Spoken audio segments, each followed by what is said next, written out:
Hello दोस्तों, कैसे आप सब। वेलकम है आपका अपने स्मार्ट कोचिंग सेंटर में। और आज जैसे कि आपको सबको पता है कि हमने इससे पहले 2 वीडियो कंप्लीट कर चुके हैं और आज हमारी ये तीसरी वीडियो है। और आपको इसमें हम पढ़ा रहे थे रासायनिक अभिक्रिया व समीकरण।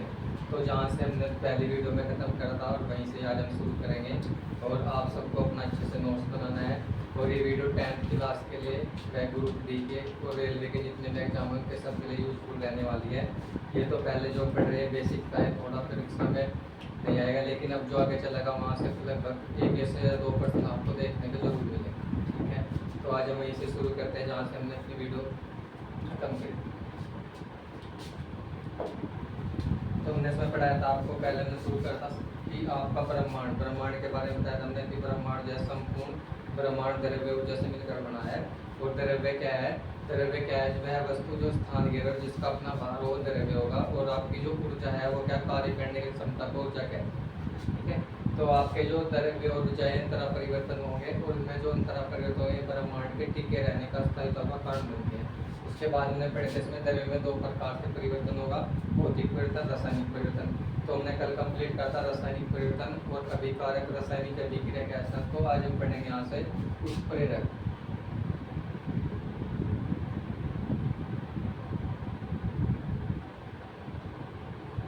उत्प्रेरक क्या होगा, उत्प्रेरक क्या काम करेगा, ये जो रासायनिक अभिक्रिया है उसकी गति को कम या ज्यादा करता है।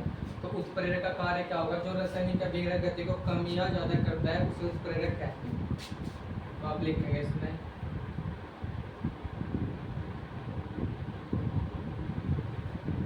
यह रासायनिक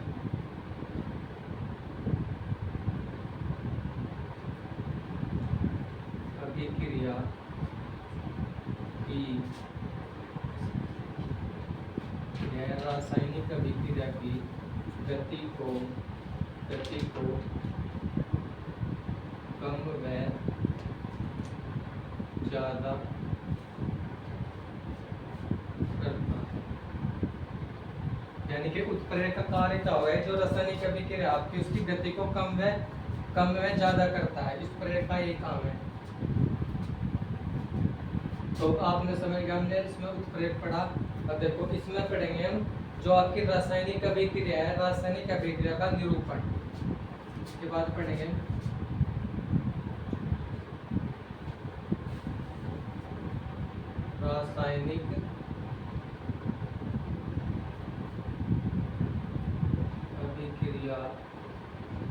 रासायनिक अभिक्रिया का निरूपण। तो इसमें पढ़ेंगे रासायनिक अभिक्रिया का निरूपण। तो जो रासायनिक अभिक्रिया है आपकी, इसका जो निरूपण होगा, रासायनिक अभिक्रिया का जो निरूपण करेंगे रासायनिक अभिक्रिया का निरूपण। तो ये निरूपण जो होगा, निरूपण 2 प्रकार से होगा। तो हम रासायनिक अभिक्रिया का निरूपण 2 प्रकार से करेंगे। कितने प्रकार से करेंगे? 2 प्रकार से। तो रासायनिक अभिक्रिया का निरूपण 2 प्रकार से होगा, 2 प्रकार से होगा। नंबर 1 का पढ़ेंगे हम, आप इसमें नंबर 1 का आपका पढ़ेंगे, इसमें पढ़ेंगे शब्द निरूपण।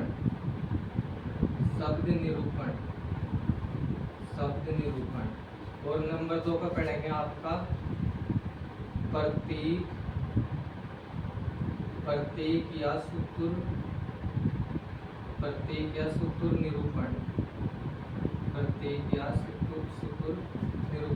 देखो जो शब्द निरूपण है इसे आप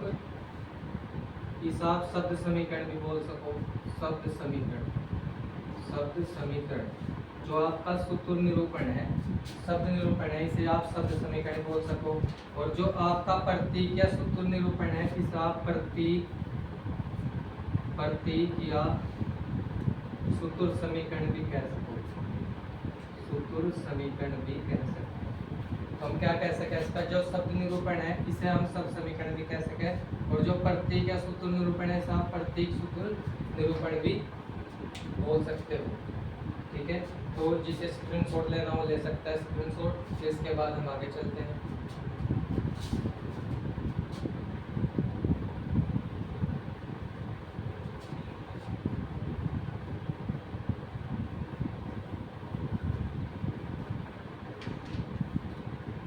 तो हमने देखा इसमें पढ़े रासायनिक अभिक्रिया का निरूपण। तो जो रासायनिक अभिक्रिया निरूपण देखा हमने दो प्रकार का होगा, एक होगा शब्द निरूपण और एक होगा आपका प्रतीक निरूपण। तो जैसे हमने यहाँ देखा, मैं यहाँ पे देखो कैसे होगा, जैसे हमने यहाँ पे लिखा कैल्शियम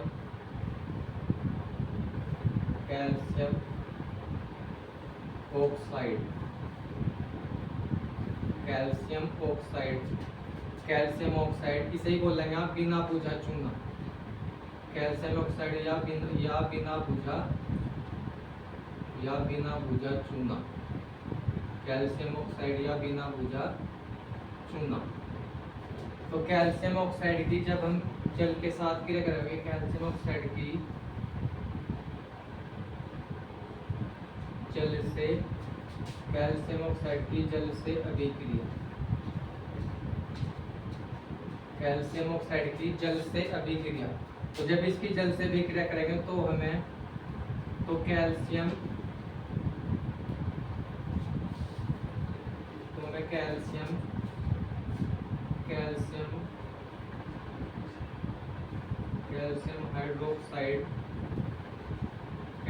हाइड्रोक्साइड प्राप्त होगा। क्या मिलेगा हमें? कैल्शियम हाइड्रोक्साइड प्राप्त हो गया, कैल्शियम हाइड्रोक्साइड का निर्माण होगा। कैल्शियम जो हाइड्रोक्साइड है, कैल्शियम हाइड्रोक्साइड का नाम आप उसके बुझा चूना, बुझा हुआ चूना, तो उसे बोल सकते हैं हम बुझा चूना कैल्शियम हाइड्रोक्साइड। तो ये हमें प्राप्त होगा और साथ में इसमें क्या होगी? ऊष्मा उत्पन्न होगी, वह ऊष्मा उत्पन्न होगी। तो जब हम क्या करेंगे, तो जब आपने देखा, जब हम किसकी कैल्शियम ऑक्साइड की बिना बुझा चूना ही बोलेंगे सर, इसकी हमने जल के साथ क्या करा दी? अभिक्रिया करा दी। किसके साथ क्रिया कराई हमने? कैल्शियम ऑक्साइड की जल के साथ अभिक्रिया कराई, तो हमें क्या प्राप्त होगा? कैल्शियम ऑक्साइड प्राप्त होगा, तो जिसे आप बुझा हुआ चूना बोल लो। और साथ में क्या निकलेगी? आपकी ऊष्मा। तो इसे ही देखो हमने पूरा लिख दिया, तो इसे ही कह सके हम शब्द समीकरण। इसे क्या बोल लेंगे हम? ये शब्दों में लिखी हुई देखो सारी समीकरण, तो इसे क्या बोल लेंगे? शब्द समीकरण। इसे आप बोल सको शब्द समीकरण। और ये देखो कैल्शियम ऑक्साइड का जो फॉर्मूला है, कैल्शियम ऑक्साइड, ये आपका इसका है। और यहाँ पर आपका इसके क्रिया किसके साथ कराई हमने? जल के H2O। और ये क्या आपका? तो आपका क्या प्राप्त है यहाँ पे?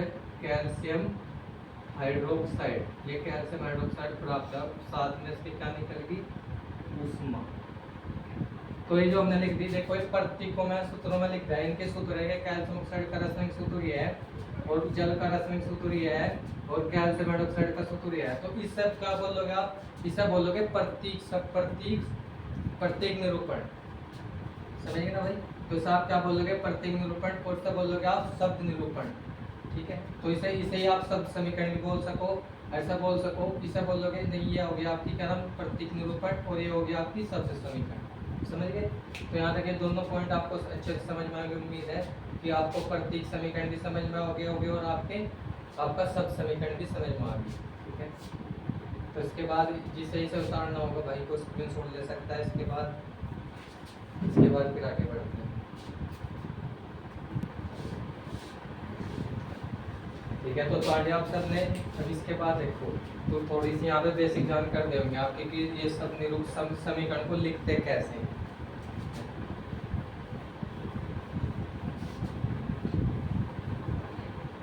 देखो हमने पढ़ा आपको कि शब्द समीकरण क्या हो और प्रतीक समीकरण क्या होगी, यानी कि चाहे तो शब्द समीकरण या प्रतीक समीकरण। देखो जैसे हमने पढ़ाया था आपको अभिकारक और उत्पाद क्या हो, कोई भी समीकरण होगी।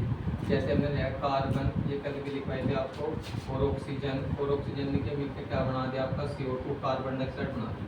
तो कोई भी अभिक्रिया होगी, तो उसमें क्या होगा? जैसे कार्बन है, तो उसमें कोई चीज ठोस की होगी, कोई लिक्विड होगी, कोई जलीय विलयन में होगी। तो उसके बारे में कैसे पता करेंगे कोई ठोस है या कोई लिक्विड है या कोई गैस अवस्था में है? तो उसके बारे में आज बताएंगे आपको। देखो इसमें तो कोई भी चीज़ अगर ठोस होगी तो उसे बोलेंगे सॉलिड, यानी कि उसका अत्यधिक हो गया आप ऐसे। अगर कोई भी चीज़ ठोस होगी, अगर कोई भी चीज़ गैस अवस्था में हो तो उसका क्या आप जी लिखोगे ऐसे गैस। अगर कोई भी चीज़ आपकी लिक्विड फॉर्म में होगी तो उसे लिखेंगे एल। अगर कोई भी चीज़ आपकी जेली विलयन में होगी तो उसे आप लिखोगे ए क्यू। अगर वाष्प में होगी तो उसे वी से प्रेजेंट करेंगे, ठीक है। और जैसे ये एरो है तो समीकरण में आपको पता होना चाहिए अगर कोई ये साइन होगा तो ये होगा आपका अनुत्क्रमणिक, यानी कि जो आपकी अभिक्रिया होगी वो एक दिशा में ही होगी। जो आपकी अभिक्रिया हो रही है वो एक दिशा में होगी।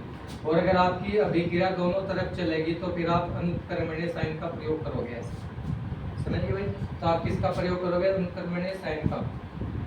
और अगर आप उत्प्रेरक वगैरह जो दिखाएंगे हम, जो है आपकी अनुत्क्रमणीय साइन है, तो इस पर ताप व दाब, जो भी ताप होगा या दाब होगा तो आप कहाँ लिखोगे? उस पर। और अगर उत्प्रेरक की बात है, जैसे हमने पढ़ा है उत्प्रेरक का काम करे ये इसकी गति को कम या ज़्यादा करता है। उत्प्रेरक को कहाँ दिखाओगे? नीचे। और ताप को आप डेल्टा से भी दिखा सको इससे। तो ये थोड़ी सी बेसिक जानकारी जो आपको रासायनिक समीकरण बनाने में सहायता करेगी। और जब दो अभिकारक, तो आपको पता कि जो रासायनिक अभिक्रिया में भाग लेंगे उसे बोल लेंगे आप अभिकारक। तो जो दो अभिकारक होंगे ना, जब जोड़ोगे आप तो जोड़ेंगे तो ना प्लस के साइन से जोड़ते हैं, ठीक है। तो जो भी दो अभिकारक जुड़ेंगे उसे प्लस के साइन से जोड़ते हैं, ठीक है। तो ये थी आपकी कुछ बेसिक सी जानकारी। अब इसके बाद जैसे में आप देखो ये कार्बन है, तो कार्बन आपने देखा होगा ठोस होगा, तो उसके आगे हम एस लिख सकें। इसे कैसे, इसका क्या लिख सकें?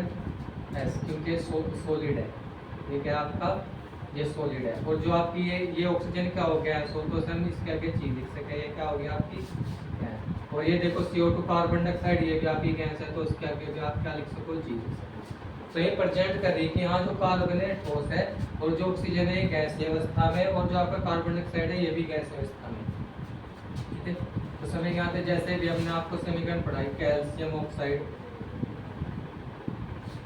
अभी हमने समीकरण पढ़ाई आपको कौन सी? कैल्शियम ऑक्साइड, और प्लस इसमें आपकी क्रिया कराई थी हमने जल के साथ H2O। इसकी क्रिया कराई थी, इसकी क्रिया कराई हमने जल के साथ यानी कि H2O। तो यहाँ से फिर क्या प्राप्त हुआ हमें? कैल्शियम हाइड्रोक्साइड, और प्लस इसमें हमें ऊष्मा मिली थी, ठीक है। तो यहाँ पे हमें क्या मिलती? ऊष्मा। तो यहाँ पे देखो जो कैल्शियम है आपका, ये आपका किस फॉर्म में होगा? ये होगा आपका सॉलिड, यानी कि ठोस में होगा। और जो आपका पानी है लिक्विड होगा, तो इसे एल से प्रेजेंट कर सको। इसका आप क्या लिख सको? एल से प्रेजेंट कर सकते हैं इसको। और जो आपका ये आपका AQ, जो जलीय विलयन होगा, इसे AQ से दिखाएंगे। और ये गैस से बचते हैं। देखो अगर आपकी अभिक्रिया में गैस निकलेगी तो उसे दिखाओ गैस। अगर आपके अभिक्रिया में विषय बनेगा तो उसे ऐसे दिखाओ, ठीक है। तो ये थोड़ी सी बेसिक जानकारी थी, उम्मीद है कि आप सब समझ गए होंगे इसे। और ये आप सबको ये स्क्रीनशॉट ले लो, जिसे उतार नहीं उतार सकते हैं। इसका क्या आगे चलते हैं।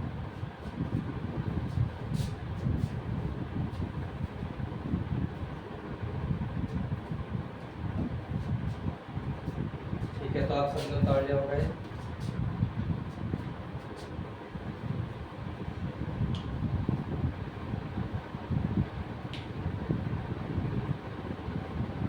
बाद पढ़ेंगे हम आपकी रासायनिक समीकरण। तो अभी तक हमने जो बेसिक जानकारी थी वो ली इसमें। अब जो आपके समीकरण पढ़ेंगे अभिक्रियाएं क्या हो, उसके बाद आगे अभिक्रियाएं जो आपको पेपर में पूछता है क्या 2%।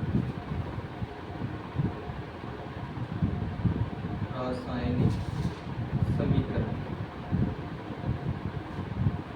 रासायनिक समीकरण। रासायनिक समीकरण क्या होगा? रासायनिक समीकरण किसे कहेंगे? रासायनिक अभिक्रिया में भाग लेने वाला पदार्थ, रासायनिक अभिक्रिया में भाग लेने वाले पदार्थ में बनने वाले पदार्थ को सूत्रों या संकेतों के द्वारा लिखने की विधि को ही आप क्या बोलोगे? रासायनिक समीकरण बोलेंगे। एक तो बस बोल सुनो आप, जो रासायनिक अभिक्रिया में भाग लेने वाला पदार्थ होगा और बनने वाला जो पदार्थ होगा, उन्हें प्रतीकों में लिखने की क्रिया आप क्या बोलेंगे? रासायनिक समीकरण बोलेंगे। और यहाँ से आपका क्वेश्चन आते रहते हैं, ठीक है। और दूसरे शब्दों में आप कह सको कि जो अभिकारक व उत्पाद, क्योंकि आपको पता है कि रासायनिक अभिक्रिया में भाग कौन लेगा?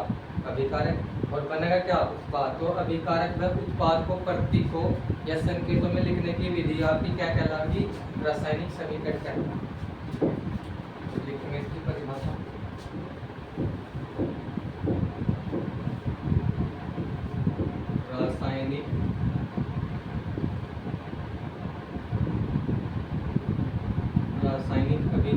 लेने भाग लेने रासायनिक अभिक्रिया में भाग लेने वाला पदार्थ, भाग लेने वाले पदार्थ व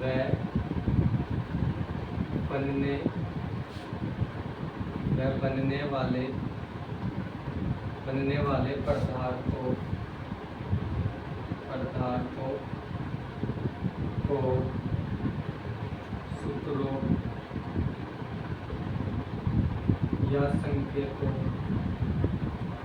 या संकेतों के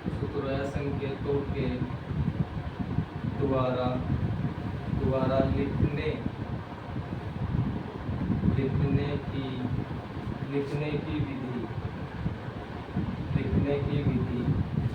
लिखने की विधि रासायनिक समीकरण कहलाती है।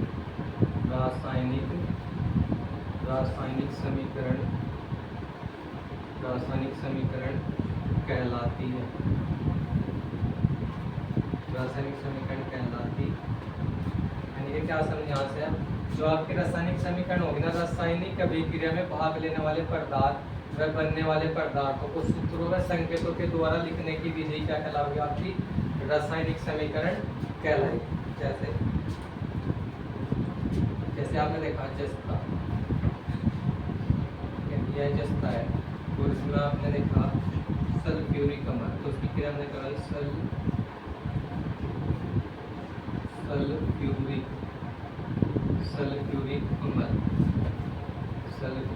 अम्ल। और इसके हिस्से में क्या प्राप्त होगा? यहाँ से हमें जिंक सल्फेट क्या प्राप्त होगा? Zinc sulphate plus hydrogen. अच्छा देखो, ये तो भी शब्दों में लिखी हुई, जैसे अगर पीछे पढ़ाएंगे सर अभी क्या बोलोगे, अभी आप इसे शब्द समीकरण बोल सको, लेकिन इसे जैसे ही मैंने इसके प्रतीकों में लिख दूंगा, देखो इसके जो सूत्र है संकेत हो, देखो जिंक का सूत्र क्या हो? Zn हो, ठीक है। इसके बाद सल्फ्यूरिक अम्ल को क्या होगा? H2SO4, ये आपका सल्फ्यूरिक अम्ल हो। तो इसे सूत्रों में लिख दिया। देखो हमने पढ़ा के रासायनिक अभिक्रिया में भाग लेने वाले जो पढ़ा, देखो भाग लिए, ये भाग ले, तो जो भाग ले रहा क्या बोलेंगे? विकारक। तो ये विकारक है, ये भी विकारक, और जो बनना है उत्पाद आपका ये भी, और ये उत्पाद तो भाग जाए, तो जिंक सल्फेट क्या हो जाएगा? यहाँ पे ZnSO4 और उसके साथ हाइड्रोजन। तो देखो यहाँ हाइड्रोजन निकल रही है, गैस निकल रही, तो मैंने आपको भी बताया था पीछे की, जो गैस निकलेगी उसे कैसे दिखाओ? गैस। तो जो भी भाग ले रहे हैं उन्हें बोलेंगे विकारक। दूसरे शब्दों में आप क्या कह सको? रासायनिक अभिक्रिया में भाग लेने वाले पदार्थ व बनने वाले पदार्थों को सूत्रों संकेतों के द्वारा लिखने की विधि को रासायनिक समीकरण कहते हैं। दूसरे शब्दों में क्या कहोगे आप? कि जो आपके विकारक व उत्पादों को सूत्रों में जब लिख लोगे तो आपकी वो भी क्या कहलाएगी? रासायनिक समीकरण कहलाएगी। ठीक है।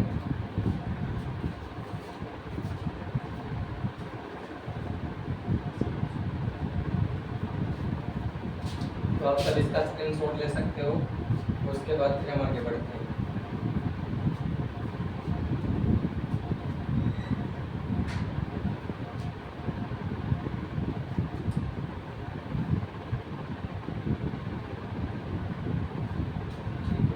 आप सब नजर उतार हो गए।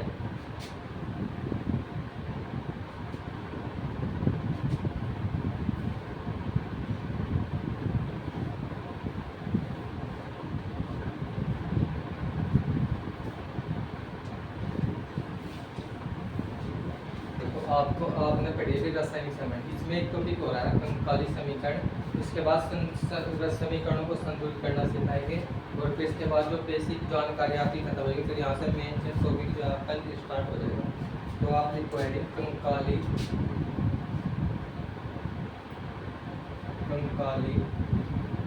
या ढांचा,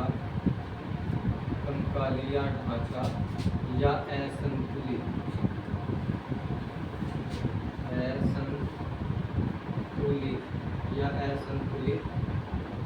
समीकरण। देखो क्या होगी? कंकाली ढांचा या असंतुलित रासायनिक समीकरण, तो क्या होगा? देखो सीधे पहले डेफिनेशन, जब जब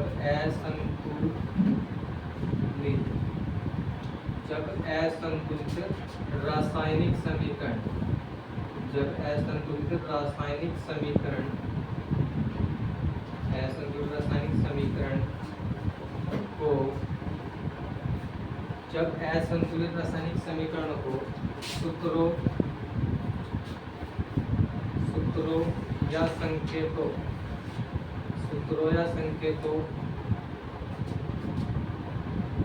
में प्रदर्शित करते हैं।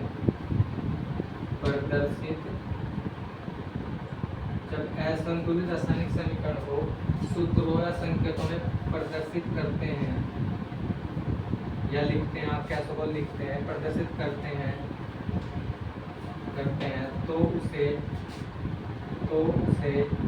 तो उसे कंकाली समीकरण कहते हैं। तो उसे कंकाली समीकरण कहते हैं।